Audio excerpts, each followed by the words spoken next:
Hey guys, welcome to our channel. In today's video we'll learn how to fix Code Runner not working on Visual Studio Code.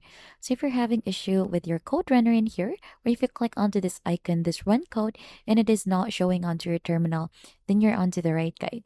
So for us to be able to go ahead and fix this, the thing that we could do in here is head here onto the file section.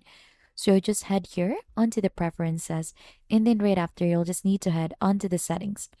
So we need to go ahead and try to search in here, terminal.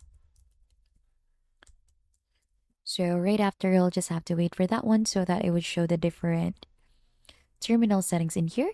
And you'll just need to scroll down until you should be able to find in the code runner in here. So we'll just need to keep on scrolling and you should be able to find in this specific line. So this one should be code runner, run in terminal, and this one should be checked out.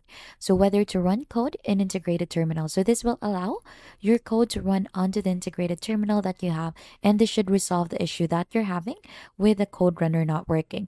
So if you head back here onto your sample code, and if you click onto this icon in here to run the code, it should go ahead and show the output. And that is just basically it, how you fix a code runner that is not working on Visual Studio Code. And if you think this has been helpful, don't forget to hit the like, subscribe, and we'll see you on to our next video.